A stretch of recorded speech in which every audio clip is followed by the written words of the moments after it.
ಆದ್ರೆ ಮಂಜುನಾಥ ಏನಿದೆ ಆ ತೀರ್ಪು ಕೊಡಲ್ಲ, ಆತ ಕೊಟ್ಟಂಥ ತೀರ್ಪಿನಲ್ಲಿ ಯಾರು ಖಂಡಿತವಾಗಿ ಯಾರು ತಪ್ಪಳೆಯಕ್ಕೆ ಸಾಧ್ಯನೇ ಇಲ್ಲ. ವೀಕ್ಷಕರೇ, ಧರ್ಮಸ್ಥಳ ಶ್ರೀ ಮಂಜುನಾಥನ ಸನ್ನಿಧಿಗೆ ಬರುವ ಭಕ್ತರ ಸಂಖ್ಯೆ ಕಡಿಮೆ ಆಗ್ತಾ ಇದೆ ಅನ್ನುವಂಥ ಒಂದು ಸುದ್ದಿ ಏನು ಹರಿದಾಡ್ತಾ ಇದೆ.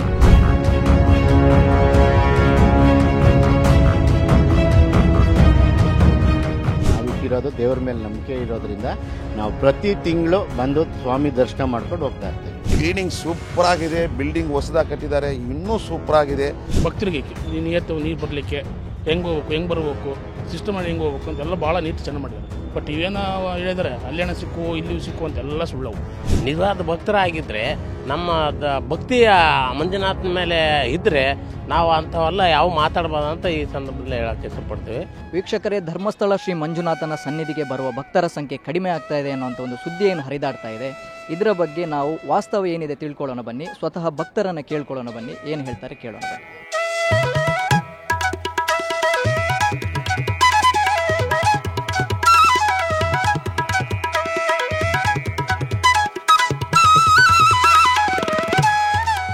ನಮ್ಮ ಹೆಸರು ಭೂಪತಿ ಅಂತ. ಎಲ್ಲಿಂದ ಬಂದೆ ಸರ್? ನಾವು ತಮಿಳುನಾಡಿಂದ ಬಂದಿದ್ದೀವಿ. ತಮಿಳುನಾಡಿಂದ? ಹೌದು, ಕುಟುಂಬ ಸಮೇತವಾಗಿ ಬಂದಿದ್ದೀವಿ. ಕುಟುಂಬ ಸಮೇತವಾಗಿ ಬಂದಿದ್ದೀವಿ. ಎಷ್ಟು ವರ್ಷದಿಂದ ಬರ್ತಾ ಇದ್ದೀರಿ? ಈಗ ಭಾಳ ವರ್ಷದಿಂದ, ತುಂಬ ವರ್ಷ, ಒಂದು 25 ವರ್ಷದಿಂದ ನಾವು ಬರ್ತಾ ಇದ್ದೀವಿ. ಈಗ ಇಲ್ಲಿ ಇವಾಗ ನೋಡಿದರೆ ಈ ವ್ಯವಸ್ಥೆ ಏನು ಚೆನ್ನಾಗಿ ಮಾಡಿದ್ದಾರೆ, ಏನು ಸೂಪರ್ ಆಗಿದೆ. ಎಲ್ಲಿ ಒಂದು ಇದು ಇಲ್ಲ, ಒಂದು ಗಲೀಜಿಲ್ಲ. ಕ್ಲೀನಿಂಗ್ ಸೂಪರ್ ಆಗಿದೆ, ಬಿಲ್ಡಿಂಗ್ ಹೊಸದಾಗಿ ಕಟ್ಟಿದ್ದಾರೆ, ಇನ್ನೂ ಸೂಪರ್ ಆಗಿದೆ. ಚೆನ್ನಾಗಿ ಇದಾಯಿತು, ದರ್ಶನ ಆಯಿತು. ಇಲ್ಲಿ ವಾತಾವರಣ ಚೆನ್ನಾಗಿದೆ. ಇವತ್ತು ಒಳಗಿಂದ ದರ್ಶನ ಸರಿಯಾಗಿ ಆಗ್ತಾ ಇಲ್ಲ ಭಕ್ತರಿಗೆ ಅಂತೇಳಿ ಕೆಲವೊಂದಿಷ್ಟು ಮಾಧ್ಯಮಗಳಲ್ಲಿ ಬರ್ತಾ ಇದೆ. ಅಂದರೆ ಭಕ್ತರ ಸಂಖ್ಯೆನೂ ಕಡಿಮೆ ಆಗ್ತಾ ಇದೆ, ಆದರೂ ಇಲ್ಲಿ ದರ್ಶನ ಸರಿ ಆಗ್ತಿಲ್ಲ, ವ್ಯವಸ್ಥೆ ಸರಿ ಇಲ್ಲ ಅಂತ ಹೇಳ್ತಾರೆ. ಇದರ ಬಗ್ಗೆ ತಾವೇನು ಹೇಳ್ತೀವಿ? ಇದ್ರ ಬಗ್ಗೆ ಬೇರೆಯವರು ಹೇಗೆ ಹೇಳ್ತಾರೆ ಅದು ಗೊತ್ತಿಲ್ಲ. ಆದರೆ ನಾವು ಫ್ರೀ ದರ್ಶನಲ್ಲಿ ಬಂದಿದ್ದೀವಿ. ಫ್ರೀಯಾಗಿತ್ತು, ಆರಾಮಾಗಿ ಅಲ್ಲಿ ಕೂತ್ಕೊಂಡು ಚೆನ್ನಾಗಿ ಬಿಟ್ಟರು. ಲೈನಲ್ಲಿ ಬಂದರು, ಯಾರು ನುಗ್ಗಾಡಿಲ್ಲ, ಯಾರು ಏನು ವ್ಯವಸ್ಥೆ ಏನು ಚೆನ್ನಾಗಿ ಮಾಡಿದ್ದಾರೆ. ಇಲ್ಲಿ ಯಾವ ರೀತಿಯಲ್ಲಿನೂ ನಮಗೂ ದೇವಸ್ಥಾನದಲ್ಲಿ ಒಳಗಡೆ ಅಷ್ಟೊಂದು ಕ್ಲೀನಾಗಿ ಬಿಟ್ಟಿದ್ದಾರೆ. ಅಷ್ಟೊಂದೂ ನಾವು ಚೆನ್ನಾಗಿ ನೋಡಿಕೊಂಡು ಹೊರಗಡೆ ಬಂದಿದ್ದೀವಿ. ಯಾವುದೂ ಒಂದು ಇದಿಲ್ಲ. ಅದೇ ಥರನೂ ಇಲ್ಲಿ ರೂಮು ನೈಟಲ್ಲಿ ನಾವು ಇಲ್ಲಿ ರೂಮ್ ವ್ಯವಸ್ಥೆ ಮಾಡಿದ್ದಾರೆ. ನಿನ್ನೆನೇ ಬಂದಿದ್ದೀವಿ. ರೂಮಲ್ಲಿನೂ ಅಷ್ಟೊಂದು ಸೂಪರಾಗಿತ್ತು. ರೂಮು ಚೆನ್ನಾಗಿದ್ದಾರೆ. ಯಾವುದು ಇದು ಕಷ್ಟ ಇಲ್ಲ, ಎಲ್ಲರೂ ಬರ್ಬೋದು, ಎಲ್ಲರೂ ನೋಡೋಕ್ಕಂಥ ಒಂದು ಜಾಗ, ಪ್ಲೇಸು. ಯಾರು ಬಂದ್ರೂ ಇದು ಬೇರೆಯವರು ಏನೋ ಅಂತ ಗೊತ್ತಿಲ್ಲ. ಬಟ್ ನನ್ನ ತಿಳಿದಂಗೆ ಇಲ್ಲಿ ಯಾರೂ ಚೆನ್ನಾಗಿಲ್ಲ ಅಂತ ನಮ್ಮ ಕಿವಿಯಲ್ಲಿ ಕೇಳಿಸಲಿಲ್ಲ. ಚೆನ್ನಾಗಿತ್ತು, ನಮ್ಗಂತೂ ಚೆನ್ನಾಗಿತ್ತು. ನಾವು ತಮಿಳ್ನಾಡಿಂದ ಬಂದಿದ್ದು, ನಮಗೆ 2 ದಿನ ನೋಡ್ಕೊಂಡಿದ್ದೀವಿ. 2 ದಿನ ಅಂದ್ರೂ ನಮಗೇನು ಕಾಣಿಸ್ತಾ ಇಲ್ಲ. ಅಲ್ಲಿಗೂ ಎಲ್ಲ ನಮ್ಮವರು ಇಲ್ಲಿ 50 ಜನ ಬಂದವರೆ. 50 ಜನನೇ ಚೆನ್ನಾಗಿದೆ ಅಂತ ಹೇಳಿದರು ತಮಿಳ್ನಾಡಿಂದ. ಅದ್ರ ಬಗ್ಗೆ ಏನೂ ಪ್ರಾಬ್ಲಮ್ ಇಲ್ಲ, ಚೆನ್ನಾಗಿದೆ. ಎಲ್ಲರೂ ಬನ್ನಿರಿ, ಈ ಮಂಜುನಾಥ ಬೇಡ್ಕೊಂಡು ಹೋಗ್ರಿ, ಎಲ್ಲ ಒಳ್ಳೆಯದೇ ನಡೀತೈತೆ. ನಮಗೆಲ್ರಿಗೂ ಒಳ್ಳೆಯದು ನಡೀತೈತೆ ಅಂತ ಇಲ್ಲಿ ನಾವು ಬರ್ತಾ ಇದ್ದೀವಿ. ಮೋಸ್ಟ್ಲಿ 6 ಮಂತ್ಗೆ ಒಂದು ಸಲ ಬರ್ತೀವಿ, 1 ಇಯರ್ಗೆ ವರ್ಷ ಬರ್ತೀವಿ. ಎಲ್ಲರೂ ಏನಲ್ಲ, ನಾವು ಬರಬೇಕಂತಂದರೆ ಒಂದು ಸಲ ಎಲ್ಲರೂ ಬನ್ನಿ, ಎಲ್ಲರೂ ಬಂದು ನೋಡಿ, ಆಮ್ಯಾಗ ಹೇಳಿ ಹೇಗಿದೆ ಅಂತ, ಏನಂತ. ಇಲ್ಲಿ ಏನು ವ್ಯವಸ್ಥೆ ಎಲ್ಲ ಚೆನ್ನಾಗಿದ್ದಾರೆ, ಸೂಪರಾಗಿದೆ ಸರ್. ನಮ್ಮ ಮಂಜುನಾಥ ಸ್ವಾಮಿಗಳಿಗೆ ಧನ್ಯವಾದ, ನಮ್ಮ ಟಿ ವಿಗಳು ಬಾರಿಗೆ ಧನ್ಯವಾದ ಮಾಡಿಕೊಂಡು ನಾವು ಮುತ್ತಾಯ ಮಾಡ್ತೀವಿ.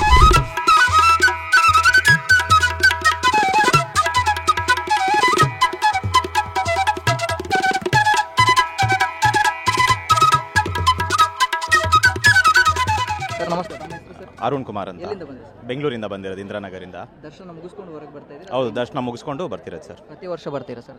ಪ್ರತಿ ವರ್ಷ ಬರ್ತಿರ್ತೀವಿ. ವರ್ಷಕ್ಕೆ 2 ಸಲ 3 ಸಲ ಆದ್ರೂ ಬರ್ತಿರ್ತೀವಿ ನಾವು ದೇವಸ್ಥಾನಕ್ಕೆ. ಫ್ಯಾಮಿಲಿ ಸಮೇತ ಕೆಲವು ಸಲ ಬರ್ತೀರಿ, ಕೆಲವು ಸಲ ಈ ಥರ ನಾವು ಹುಡುಗರು ಮಾತ್ರ ಬರ್ತೀರಿ. ಕೆಲವೊಂದು ಏನು ಅಪಪ್ರಚಾರ ಮಾಡ್ತಾ ಇದ್ದಾರೆ, ದೇವಾಲಯಕ್ಕೆ ಬರೋ ಭಕ್ತರ ಸಂಖ್ಯೆ ಕಡಿಮೆ ಆಗ್ತಾ ಇದೆ, ಜನನೇ ಇಲ್ಲ, ಖಾಲಿ ಇದೆ ಅಂತ ಹೇಳ್ತಾರೆ. ತಾವು ಇವತ್ತು ಬಂದಿದ್ದೀರಿ ಸರ್, ಹೇಗಿದೆ ಸರ್? ಇಲ್ಲ, ಖಾಲಿ ಇದೆ ಅಂತ ನನಗೇನು ಅನಿಸ್ತಿಲ್ಲ. ಯಾವಾಗೂ ಜನ ಏನಿರ್ತಾರೋ ಅದಕ್ಕಿಂತ ಸ್ವಲ್ಪ ಕಮ್ಮಿ ಇರ್ಬೋದು, ಬೇರೆ ರೀಸನ್ಗೆ ಆಗಿರ್ಬೋದು. ಬಟ್ ಅದು ಕಾಂಟ್ರವರ್ಸಿ ನಡೀತಾ ಇರೋದು ಅವ್ರವ್ರಿಗೆ ಬಿಟ್ಟಿದ್ದು. ಇವತ್ತವರೆಗೂ ಇನ್ನೂ ಕಾನೂನು ಪ್ರಕಾರವಾಗಿ ಯಾವುದು ರಿಸಲ್ಟ್ಸ್ ಬರ್ದಿರೋದ್ರಿಂದ ನಾವು ಅದ್ರ ಬಗ್ಗೆ ಏನು ಮಾತಾಡೋದಕ್ಕೆ ಹೋಗಲ್ಲ. ನಾವು ಭಕ್ತರಾಗಿ ಏನು ಹೇಳ್ತೀರಿ ಸರ್? ಖಂಡಿತ ನಾವಿಲ್ಲಿ ದೇವ್ರ ಮೇಲೆ ಭಕ್ತಿ ಇರೋದಕ್ಕೆ ನಾವಿಲ್ಲಿ ಬರ್ತೀರಿ. ಇಲ್ಲಿ ನಡೀತಿರೋದು ನಾವು ದೇವ್ರಿಗೋಸ್ಕರನೇ ಹೊರತು ಯಾವುದೋ ವೈಯಕ್ತಿಕ ವ್ಯಕ್ತಿಗಾಗಿ ಅಲ್ಲ. ಸೊ ದೇವ್ರ ಮೇಲೆ ಭಕ್ತಿ ಇರೋರು ಖಂಡಿತ ಬಂದೋಗಿ, ಅದರಲ್ಲೇನೋ 2 ಮಾತಿಲ್ಲ. ಹೊರಗಿಂದ ಬರೋವರೆಗೂ ಯಾವುದೇ ಸಮಸ್ಯೆ ಇಲ್ಲ? ಖಂಡಿತ ಯಾವುದೂ ಸಮಸ್ಯೆ ಇಲ್ಲ. ನಾವು ರಾತ್ರಿ ಬಂದಿದ್ದೀರಿ, ಇವಾಗ ಬೆಳಗ್ಗೆ ದರ್ಶನ ಆಗಿದೆ, ಈಗ ಓಡ್ತಿದ್ದೀರಿ. ಸೊ ಆ ಥರ ಸಮಸ್ಯೆ ಅದೇ ಯಾವುದೇ ವೈಯಕ್ತಿಕವಾಗಿ ಯಾರನ್ನೂ ನಾವು ಇದು ಮಾಡೋದಕ್ಕಾಗಲ್ಲ. ನಾವು ದೇವ್ರ ಮೇಲೆ ನಂಬಿಕೆ ಇಟ್ಕೊಂಡಿದ್ದೀರಿ. ಇವತ್ತು ಅಲ್ಲ ಮುಂದಕ್ಕೂ ಅಷ್ಟೇ ಯಾವಾಗಲೂ ನಾವು ಬಂದು ಹೋಗ್ತಾನೇ ಇರ್ತೀರಿ. ನಾವಿಟ್ಟಿರೋದು ದೇವ್ರ ಮೇಲೆ ನಂಬಿಕೆ ಇರೋದ್ರಿಂದ ನಾವು ಪ್ರತಿ ತಿಂಗಳು ಬಂದು ಸ್ವಾಮಿ ದರ್ಶನ ಮಾಡ್ಕೊಂಡು ಹೋಗ್ತಾ ಇರ್ತೀವಿ. ಅಂದರೆ ಹೊರಗಿಂದ ಬರೋ ಭಕ್ತರಿಗೆ ಯಾವುದೇ ಅಂಜಿಕೆ ಆತಂಕ ಇಲ್ಲದೆ ಯಾವುದೇ ರೀತಿ ಅಂಜಿಕೆ ಆತಂಕ ಯಾವುದೇ ರೀತಿ ಇಲ್ಲಿ ಯಾವುದೂ ಇಲ್ಲ. ಬರೋ ಭಕ್ತರು ಆರಾಮಾಗಿ ಬರ್ಬೋದು, ಸ್ವಾಮಿ ದರ್ಶನ ಮಾಡಿಕೊಂಡು ಆರಾಮಾಗಿ ಹೋಗ್ಬೋದು ಅಂತ. ಕೆಲವೊಂದು ಮಾಧ್ಯಮಗಳಲ್ಲಿ ಹೇಳ್ತಾ ಇದ್ದಾರೆ ಸರ್, ಇಲ್ಲಿ ಸಿಬ್ಬಂದಿಗಳು ಸರಿಯಾಗಿ ವರ್ತನೆ ಮಾಡ್ತಾ ಇಲ್ಲ ಅಂತ. ನಮಗೆ ಯಾವುದೇ ರೀತಿ ಇವತ್ತಿನವರೆಗೂ ಆ ಥರ ಯಾವುದೇ ರೀತಿ ಅಹಿತಕರ ಘಟನೆ ನಡೆದಿಲ್ಲ. ನಾವು ಬರೋ ದೇವ್ರ ಇದಕ್ಕೋಸ್ಕರ ಇಲ್ಲಿ ಜನ ಜಾಸ್ತಿ ಇದ್ದಾಗ ಸ್ವಲ್ಪ ವೇರಿಯೇಷನ್ ಆಗ್ಬೋದು. ಅದು ಬಿಟ್ಟು ಇವತ್ತವರೆಗೂ ನಾವು ಸುಮಾರು ಒಂದು 25 ವರ್ಷದಿಂದ ಬರ್ತೀರಿ. ಪ್ರತಿ ತಿಂಗಳು ಬರ್ತೀರಿ. 2 ತಿಂಗಳಿಗೂ ಒಂದೊಂದು ಸರಿ ಆದರೂ ಬರ್ತಾ ಇರ್ತೀರಿ. ನಮಗೆ ಯಾವುದೇ ರೀತಿ ಇವತ್ತವರೆಗೂ ಆ ಥರ ಯಾವುದು ಬ್ಯಾಡ್ ಎಕ್ಸ್ಪೀರಿಯೆನ್ಸ್ ಆಗಿಲ್ಲ. ನಾವು ಸ್ವಾಮಿ ದರ್ಶನಕ್ಕೆ ಬರ್ತೀರಿ, ದರ್ಶನ ಮಾಡ್ಕೊಂಡು ಆರಾಮಾಗೇ ಹೋಗ್ತಾ ಇದ್ದೀವಿ. ನಮ್ಗೆ ಇವತ್ತವರೆಗೂ ಯಾವುದೇ ರೀತಿ ಆ ಥರ ಇದೆ. ಅಪಪ್ರಚಾರದ ಬಗ್ಗೆ ನಾವು ಅದನ್ನು ಏನು ಇದು ಹೇಳೋಕ್ಕಾಗಲ್ಲ. ಕೆಲವರ ಅಭಿಪ್ರಾಯ ಏನಿದೆಯೋ ಅದು ನಮ್ಗೆ ಗೊತ್ತಿಲ್ಲ. ನಾವು ಸ್ವಾಮಿ ದರ್ಶನಕ್ಕೆ ಬರ್ತೀರಿ, ದರ್ಶನ ಮಾಡ್ಕೊಂಡು ಆರಾಮಾಗಿ ಮಾಡ್ಕೊಂಡು ಹೋಗ್ತಾ ಇದ್ದೀರಿ. ನಮ್ಮ ಹೆಸರು ಗುಜ್ಜಲ್ ಕರೇನ್ಮ ಅಂತೇಳಿ ಹೊಸಪೇಟ್ಲಿಂದ ನಾವು ಬಂದಿರೋ ದೇವಸ್ಥಾನಕ್ಕೆ. ಹೊಸಪೇಟೆಯಿಂದ? ಹೌದು ಸರ್. ಫ್ಯಾಮಿಲಿ ಬಂದಿದ್ದಾರೆ ಸರ್, ಒಬ್ಬರೇ ಬಂದಿದ್ದೀವಿ? ಇಲ್ಲ ಸರ್, ನಮ್ಮ ಫ್ರೆಂಡ್ಸ್ ನಾವು ಬಂದಿದ್ದೀವಿ ಸರ್. ಯಾವಾಗ ಬಂದ್ರಿ ಸರ್? ನಾವು ನಿನ್ನೆನೇ ಬಂದಿದ್ದೀವಿ ಸರ್. ಸರ್, ಇವಾಗ ದೇವಸ್ಥಾನಕ್ಕೆ ಬರುವ ಭಕ್ತರ ಸಂಖ್ಯೆ ಕಡಿಮೆ ಆಗ್ತಾ ಇದೆ, ಆಮೇಲೆ ದೇವಸ್ಥಾನದಲ್ಲಿ ವ್ಯವಸ್ಥೆ ಸರಿ ಇಲ್ಲ ಅಂತ ಕೆಲವೊಂದಿಷ್ಟು ಆರೋಪಗಳು ಬರ್ತಾ ಇದೆ ಸರ್. ಇದ್ರ ಬಗ್ಗೆ ತಾವೇನು ಹೇಳ್ತೀರಿ, ಭಕ್ತರಾಗಿ ಏನು ಹೇಳ್ತೀರಿ? ಸರ್, ನಾವು ಇಲ್ಲಿ ದೇವಸ್ಥಾನದ ಬಗ್ಗೆ ವ್ಯವಸ್ಥೆ ಎಲ್ಲ ನಾವು ಹೋದಂಗೆ ವ್ಯವಸ್ಥೆ ಎಲ್ಲ ಕರೆಕ್ಟ್ ಇದೆ ಸರ್, ಏನು ತೊಂದರೆ ಇಲ್ಲ. ಭಕ್ತರಿಗೆಲ್ಲ ಏನು ಮೂಲಭೂತ ಸೌಕರ್ಯ ಬೇಕೋ ಅದೆಲ್ಲ ಇದೆ. ಭಕ್ತರ ಜನಸಂಖ್ಯೆ ಅಂತೂ ನಾವು ನೋಡಿದಂಗೆ ಇವತ್ತು ಭಾನುವಾರ ದಿನ ನೋಡಿದಂಗೆ ಭಕ್ತರ ಸಂಖ್ಯೆನೂ ಕಮ್ಮಿ ಆಗಿಲ್ಲ, ಜಾಸ್ತಿನೇ ಇದೆ. ನಮ್ಮ ಅನಿಸಿಕೆ ಪ್ರಕಾರ ಅಂಥವು ಯಾವುವು ಕಂಡಿಲ್ಲ. ಅಂದರೆ ನಿನ್ನೆ ಒಂದು ಮಾಧ್ಯಮದಲ್ಲಿ ಬಂದಿತ್ತು ಸರ್, ಧರ್ಮಸ್ಥಳ ಪೂರ್ತಿ ಖಾಲಿ ಇದೆ, ಭಕ್ತರ ಸಂಖ್ಯೆನೇ ಕಡಿಮೆ ಆಗಿದೆ ಅಂತ ಹೇಳ್ತಾ ಇದ್ದಾರೆ. ಇದು ಯಾಕೆ ಒಂದು ಆರೋಪ ಮಾಡ್ತಾ ಇದ್ದಾರೆ ಅಂತ? ಭಾಳ ಚೆನ್ನಾಗಿ ಸಿಸ್ಟಮ್ ಭಾಳ ಚೆನ್ನಾಗಿ ಮಾಡಿದ್ದಾರೆ.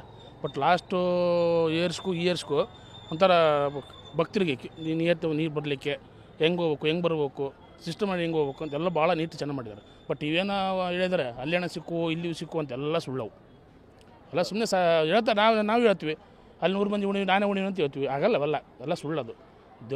ದೇವಸ್ಥಾನಕ್ಕೆ ಅದು ಹೊರಗಿನ ಅದು. ಅಂದರೆ ದೇವಾಲಯದ ಮೇಲೆ ಒಂದು ಷಡ್ಯಂತ್ರ ನಡೀತಾ ಇದೆ ಅಂತ? ಎಲ್ಲ ಸರ್, ಸುಳ್ಳು ಸರ್. ಯಾರು ಷಡ್ಯಂತ್ರ ಮಾಡ್ತಾರೆ ಯಾರು ಉಳಿಯಲ್ಲ. ಇದರಲ್ಲಿ ಯಾರು ಉಳಿಯಲ್ಲ, ಅದನ್ನ ಕ್ಷೇತ್ರದಲ್ಲಿ ಯಾರು ಬದುಕಲ್ಲ. ಅಂದರೆ ನಿರಂತರವಾಗಿ ಧರ್ಮಸ್ಥಳದಂತಹ ಒಂದು ಪುಣ್ಯಕ್ಷೇತ್ರದ ಮೇಲೆ ಆರೋಪ ಮಾಡೋದು, ಪೂಜ್ಯ ಖಾವಂದ್ರ ಬಗ್ಗೆ ಆರೋಪವಾಗೋದು, ಈ ರೀತಿ ಹೇಳ್ತಾನೆ ಇದ್ದಾರೆ ಸರ್. ತಾವು ಭಕ್ತರಾಗಿ ಏನು ಹೇಳ್ತೀವಿ ಇದ್ರ ಬಗ್ಗೆ? ಸರ್, ಎಲ್ಲ ಭಕ್ತರು ಎಲ್ಲ ಹೋಗ್ತೀವಿ ನಾವು. ಬಟ್ ಇದು ವಿಶೇಷದ ಸ್ಥಳ ಇದು. ಬಟ್ ಎಲ್ಲ ದೇವಸ್ಥಾನಕ್ಕೆ ಹೋಗೋದು, ಈ ದೇವಸ್ಥಾನಕ್ಕೆ ಬರೋದು ಭಾಳ ಚೇಂಜಸ್ ಬರ್ತವೆ. ಎಲ್ಲ ಮೂಢ ಮಿಕ್ಸರ್ ಎಲ್ಲ ನಾವು ಹಂಗೆ ಮಾಡ್ತೀವಿ, ಇದು ಹಿಂಗೆ ಮಾಡ್ತೀವಿ ಅಂತೆಲ್ಲ ನಮಗೆ. ಬಟ್ ಭಗವಂತ ಏನು ಕೊಟ್ಟಿರ್ತಾನೆ, ಏನು ಆಶೀರ್ವಾದ ಮಾಡ್ತಾನೆ, ಅದನ್ನು ನಡೀತೈತಿ ಇಲ್ಲಿ. ತಾವು ಹೊಸಕೋಟೆಯಿಂದ ಬಂದಿದ್ದೀನಿ ಅಂತ ಹೇಳಿದ್ರಿ ಸರ್. ಇವಾಗ ಹೊರಗಿಂದ ಬರೋ ಭಕ್ತರಿಗೆ ತಾವು ಏನೇ ಹೇಳಕ್ಕೆ ಇಷ್ಟಪಡ್ತೀರಿ ಸರ್? ಏನಿಲ್ಲ, ಸರ್ ಎಲ್ಲರೂ ಬರ್ತಾರೆ ಸರ್, ಸುಮ್ಮನೆ ಟಿವಿ ತೋರಿಸ್ತಾರೆ. ಭಕ್ತರು ಏನೋ ಜಾಸ್ತಿ ಸಂಖ್ಯೆಯಲ್ಲೇ ಬರ್ಬೇಕಂತ ಹೇಳಿ ಕೇಳ್ತೇವೆ. ಅಂಥವೆಲ್ಲ ಆರೋಪಕ್ಕೆ ಕಿವಿಗೊಡ್ಬಾರ್ದು. ಅದೇನೇ ಸತ್ಯತೆ ಏನಿದೆ ತನಿಖೆ ಮೂಲಕ ತನಿಖೆ ಆಗ್ತೈತೆ. ಆದರೆ ದೇವಸ್ಥಾನದ ಮೇಲೆ ಯಾವುದೇ ರೀತಿಯಾಗಿ ಅದ್ರ ಬಗ್ಗೆ ಈಗ ಇದಕ್ಕೆ ಸಂಬಂಧ ಇಲ್ಲ. ದೇವಸ್ಥಾನನೇ ಬೇರೆ, ಅದು ಕ್ರಿಮಿನಲ್ಲೇ ಬೇರೆ. ಅದ್ರ ಸಂಬಂಧಪಟ್ಟಂಗೆ ಅವ್ರು ಏನು ಮಾಡ್ತಾರೆ ಮಾಡಲಿ, ಅದಕ್ಕೇನಿಲ್ಲ, ತನಿಖೆ ನಡಲಿ. ಆದರೆ ಅದಕ್ಕೆ ಟಳ್ಕಾಕ್ಬಾರ್ದು. ಭಕ್ತರು ಮಾತ್ರ ನಿಜವಾದ ಭಕ್ತರಾಗಿದ್ದರೆ, ನಮ್ಮ ಭಕ್ತಿಯ ಮಂಜುನಾಥನ ಮೇಲೆ ಇದ್ದರೆ ನಾವು ಅಂಥವೆಲ್ಲ ಯಾವ ಮಾತಾಡ್ಬೋದು ಅಂತ ಈ ಸಂದರ್ಭದಲ್ಲಿ ಹೇಳೋಕ್ಕೆ ಇಷ್ಟಪಡ್ತೀವಿ. ಏನಪ್ಪ ಅಂದ್ರೆ ಜನಸಂಖ್ಯೆ ಯಾವ ಕಮ್ಮಿ ಆಗಿಲ್ಲ, ಏನೋ ಹೆಚ್ಚಿನ ಜನಸಂಖ್ಯೆಯಲ್ಲಿ ಇವತ್ತು ನೋಡಿದ ಪ್ರಕಾರ ಹೆಚ್ಚಿನ ಜನಸಂಖ್ಯೆಯಲ್ಲಿ ಬರ್ತಾಯಿದೆ. ಆದರೆ ಇದಕ್ಕೆ ಸಂಬಂಧ ಇಲ್ಲ. ಅದ್ರ ಪಾಡಿಗೆ ಅದು ನಡೀತೆ. ನಾವು ಭಕ್ತರು ಬಂದು ದೇವಸ್ಥಾನಕ್ಕೆ ದರ್ಶನ ಮಾಡ್ಕೊಂಡು ಹೋಗ್ಬೇಕಂತ ನಾವೆಲ್ಲ ಕಳೆಯಿಂದ ಕೇಳ್ಕೊಳ್ತಾರೆ. ಎಲ್ಲ ಭಕ್ತರಿಗೆ ಕೇಳ್ಕೊಳ್ಳೋದು ನಾವು ಒಂದೆರಡು ಮಾತುಗಳನ್ನು ಎಲ್ಲ ಭಕ್ತರು ಈ ಹೂವುಗಳನ್ನು ಬಿಟ್ಟು ಬಂದು ಮಂಜುನಾಥನ ಸನ್ನಿಧಿಯನ್ನು ದರ್ಶನ ಮಾಡ್ಕೊಂಡು ಹೋಗ್ಬೇಕಂತೇಳಿ ತಮ್ಮಲ್ಲಿ ಕೇಳ್ಕೊಳ್ತಾ ಇದೆ ಭಕ್ತರೇಂದಲ್ಲಿ. ಮಾಧ್ಯಮ ಮೂಲಕ ನಾವು ರಿಕ್ವೆಸ್ಟ್ ಮಾಡ್ಕೊಂತೀವಿ. ಎಲ್ಲ ಭಕ್ತರು ಬನ್ನಿ, ಏನಾಗಿಲ್ಲ, ಎಲ್ಲ ಚೆನ್ನಾಗಿದೆ. ಹೂವು ಇದು ಮಾಡಿಬಿಡ್ರಿ. ನ್ಯಾಯಾಲಯ ಇದೆ, ಕೋರ್ಟ್ ತೀರ್ಪು ಇದೆ. ನ್ಯಾಯಾಧೀಶ ಏನು ತೀರ್ಪು ಕೊಡ್ತಾ ನಮ್ಮ ತೀರ್ಪು ನಡೀತದೆ. ಬಟ್ ಅದಕ್ಕಿಂತ ದೊಡ್ಡ ತೀರ್ಪು ಇದೆ ನಮಗೆ ನಡೆಯೋದು. ದೊಡ್ಡ ತೀರ್ಪು ಇದು. ಅದು ಎಲ್ಲಿ ಬೇಕಾದರೂ ಏನು ಬೇಕಾದರೂ ನಡಿಬೋದು. ಆದ್ರೆ ಮಂಜುನಾಥ ಏನಿದೆ ಆ ತೀರ್ಪು ಕೊಡಲ್ಲ. ಆತ ಕೊಟ್ಟಂಥ ತೀರ್ಪಿನಲ್ಲಿ ಖಂಡಿತವಾಗಿ ಯಾರು ತಪ್ಪಳಿಯೋಕ್ಕೆ ಸಾಧ್ಯನೇ ಇಲ್ಲ. ಆ ಮೇಲೆ ಒಂದು ಮಂಜುನಾಥ ಇದೆ ನಮ್ಮ ಒಂದು ದೃಷ್ಟಿಯಲ್ಲಿ. ಇವತ್ತು ಭಕ್ತರು ಎಲ್ಲರೂ ಬಂದು ತಮ್ಮ ಬೇಡಿಕೆಗಳನ್ನು ಏನಿದೆ ಅವು ನೆರವೇರಿಸ್ಕೊಡ್ಬೇಕಂತೇಳಿ ತಮ್ಮ ಭಕ್ತರ ಮೂಲಕ ನಮ್ಮ ಎರಡು ಮಾತುಗಳನ್ನು ಕೇಳ್ಕೊಳ್ತೀವಿ. ಬಂದು ಧಾರವಾಡವಾಗಿ ಎಲ್ಲ ಸುರಕ್ಷಿತವಾಗಿ ಇದೆ. ತಾವೆಲ್ಲ ಭಕ್ತರು ಏನಾದರೂ ಅನ್ಕೊಂಡಿದ್ರೆ ಅದನ್ನು ಬಂದು ನೆರವೇರಿಸ್ಕೊಡ್ಬೇಕಂತೇಳಿ ಭಕ್ತರಲ್ಲಿ ವಿನಂತಿ ಮಾಡಿಕೊಳ್ತಾ ಇದೆ.